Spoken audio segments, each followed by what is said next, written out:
দেখছেন এই মুহূর্তে নিউজ বেঙ্গল 24। শুরুতেই হেডলাইন্স। বেশি চক্রান্ত করো না, ঝরে পড়ে যাবে বিজেপিকে হুঁশিয়ারি মমতার। রাজ্যপালের পদ কলঙ্কিত করেছেন, বাংলা ছেড়ে পালিয়েছেন, বোসকে করা আক্রমণ অভিষেকের। সন্দেশখালী স্টিং নিয়ে এই প্রথম মুখ খুললেন শাহ। ডিপ ফেক বলে বোমা ফাটালেন শুভেন্দু। বোসকে নিয়ে ভোট বাংলায় বিপাকে বিজেপি। শুনছিলেন হেডলাইন্স, এখন বিস্তারিত। তার আগে চ্যানেলে নতুন হয়ে থাকলে অবশ্যই চ্যানেলটিকে সাবস্ক্রাইব করে পাশের বেল বাটনটি অন করে দিন আর ভিডিওটিতে একটি লাইক দিতে ভুলবেন না। বেশি চক্রান্ত করো না, ঝরে পড়ে যাবে বিজেপিকে হুঁশিয়ারি মমতার। চক্রান্ত করলে একদিন না একদিন ফাঁস হবেই। সন্দেশখালীর ভাইরাল ভিডিওর কথা উল্লেখ করে এই ভাষাতেই বিজেপিকে হুঁশিয়ারি দিলেন মুখ্যমন্ত্রী মমতা বন্দ্যোপাধ্যায়। সোমবার সাঁইথিয়ায় বীরভূমের তৃণমূল প্রার্থী শতাব্দী রায়ের সমর্থনে নির্বাচনী সভায় মমতা বন্দ্যোপাধ্যায় বলেন, আপনারা দেখেছেন সন্দেশখালীতে কিভাবে পরিকল্পনা করে মেয়েদের অসম্মান করা হয়েছে। ওরা জানে না মেয়েদের কাছে টাকাটা বড় কথা নয়, মেয়েদের কাছে আত্মসম্মান গরিমা অনেক বড় কথা। নির্বাচনে জিততে ব্লুপ্রিন্ট তৈরি করেছে। এরপরই তিনি বলেন, বেশি চক্রান্ত করো না, একদিন ফাঁস হবেই। বেশি বার বেরো না, ঝরে পড়ে যাবে। মোদিকে নিশানা করে মমতা বন্দ্যোপাধ্যায় বলেন, সারা দেশটাকে লুট করেছে মোদি সরকার। দেশে আর কোনো দিন ভোট হবে না যদি মোদি আবার আসেন। বিজেপি জনগণের টাকা লুট করেছে। আমি বললে দোষ হবে? আমি যে কথা রাখতে পারি সেই কথাই বলি, যে কথা রাখতে পারবো না তা আমার মুখ দিয়ে বলানো যাবে না। আমাকে দেখতে হয় আমার কাছে টাকা আছে কি না। দিল্লি তো সব টাকা বন্ধ করে দিয়েছে। এদিনও চাকরিহারাদের পাশে দাঁড়িয়ে মমতা বন্দ্যোপাধ্যায় বলেন, মোদিরা যা খুশি বলুক, 2 কোটি ছেলে মেয়েকে চাকরি দেবে বলেছিল, কিন্তু চাকরি তো দেয়নি। দেশে দিনে দিনে বেকারত্ব বেড়েছে। উপরন্তু আমাদের 26,000 শিক্ষক শিক্ষিকার চাকরি ওরা কোর্টে কেস করে খেয়ে নিয়েছে। আমরা শিক্ষক শিক্ষিকাদের পাশে আছি। আগামী দিনে দেউচা পাসামিতে 1 লক্ষ ছেলেমেয়েদের চাকরি হবে, কোনো ঘরে বেকার থাকবে না।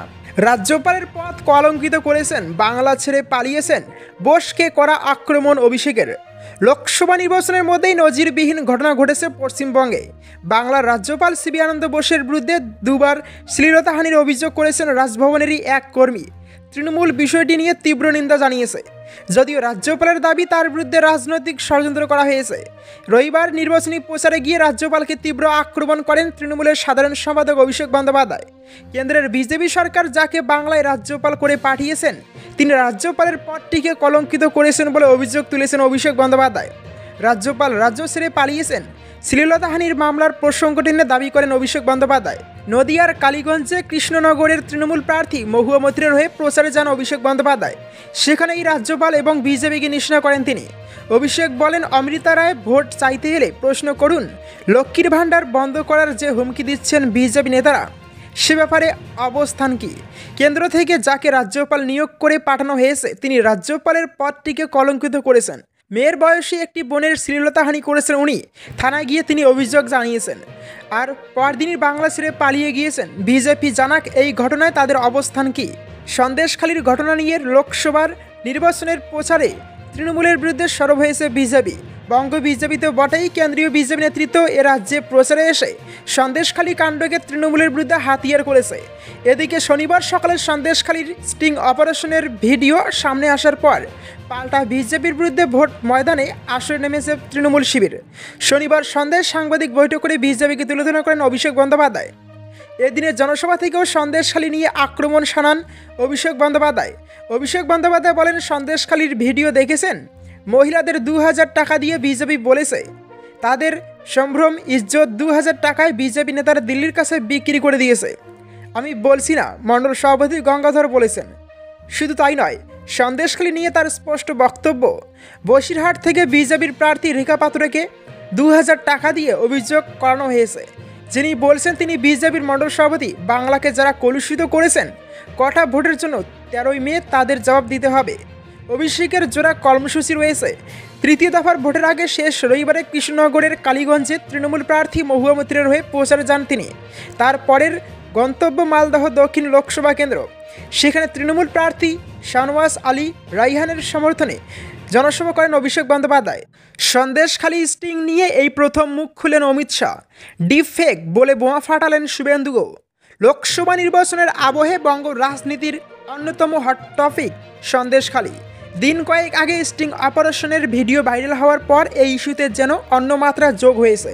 রাজনৈতিক মহলে চাপানুতর চলছে। এবার বাংলায় এসে এই নিয়ে মুখ খুলেন কেন্দ্রীয় স্বরাষ্ট্রমন্ত্রী অমিত শাহ। গত শনিবার সমাজ মাধ্যমে সন্দেশখালীর স্টিং অপারেশনের যে ভিডিও ভাইরাল হয়েছে, সেখানে সন্দেশখালী 2 নম্বর ব্লকের বিজেপি মণ্ডল সভাপতি গঙ্গাধর কয়ালকে বলতে শোনা যাচ্ছে, সন্দেশখালীতে যে ধর্ষণের অভিযোগ আনা হয়েছে তা সম্পূর্ণ ভুয়ো। এই চক্রান্তে শুভেন্দু অধিকারী জড়িত বলে দাবি করেন তিনি। যদিও গঙ্গাধরের দাবি প্রযুক্তির সাহায্যে তার মুখ এবং কণ্ঠস্বর বিকৃত করা হয়েছে। সন্দেশখালী স্টিং বিতর্কের মাঝেই সোমবার কৃষ্ণনগরে এসেছেন কেন্দ্রীয় স্বরাষ্ট্রমন্ত্রী। বিজেপি প্রার্থী রাজমাতা অমৃতা রায়ের সমর্থনে নির্বাচনী প্রচারে এসেছেন তিনি। সেই সভায় দাঁড়িয়ে সন্দেশখালী কাণ্ড নিয়ে ফের একবার মমতা বন্দ্যোপাধ্যায়ের সরকারকে নিশানা করেন তিনি। অমিত শাহ বলেন, এতদিন ধরে সন্দেশখালীর বুকে যে নেতারা মহিলাদের উপর নির্যাতন করেছিল তাদের কেন গ্রেপ্তার করা হয়নি, এর জবাব আগে মমতা বন্দ্যোপাধ্যায়কে দিতে হবে। আপনার দলের নেতারা দুরাচার করছিলেন, আপনার কি শেখ শাহজাহানকে নিরাপদ মনে হয়? হাইকোর্ট কেন এই বিষয়ে নির্দেশ দিতে হলো? এরপর কার্যত হুঙ্কার দিয়ে কেন্দ্রীয় স্বরাষ্ট্রমন্ত্রী বলেন, মমতা বন্দ্যোপাধ্যায়কে বিদায় নিতেই হবে। পশ্চিমবঙ্গ থেকে 30-এর বেশি আসন পাবে বিজেপি। এরপর কৃষ্ণনগরে তৃণমূল প্রার্থী মহুয়া মৈত্রকে আক্রমণ করে শাহ বলেন, মহুয়া দিদি তো নিজেই ফেঁসে গিয়েছেন, এখান থেকে এবার রানী সাহেবাই জয়ী হবেন। অন্যদিকে সন্দেশখালী স্টিং অপারেশন বিতর্ক নিয়ে প্রতিক্রিয়া দিয়েছেন রাজ্যের বিরোধী দলনেতা শুভেন্দু অধিকারীও। বিজেপি বিধায়কের দাবি, ভাইরাল ওই ভিডিও ডিপফেক। একই সঙ্গে এক্স হ্যান্ডেলে তিনি লিখেছেন, বর্তমানে এআই এর যুগে কী না সম্ভব। রাজনৈতিক ষড়যন্ত্রের হাতিয়ার হিসেবে এই ধরনের ভিডিও বানানো হয়েছে বলে দাবি করেছেন তিনি। এর জন্য আইপ্যাকের দিকে আঙুল তুলেছেন শুভেন্দু অধিকারী। বোসকে নিয়ে ভোট বাংলায় বিপাকে বিজেপি। ভোট বাংলায় বিজেপিকে বাড়তি চাপে ফেলে দিয়েছেন বাংলার ছোট লাট সিবি আনন্দ বোস।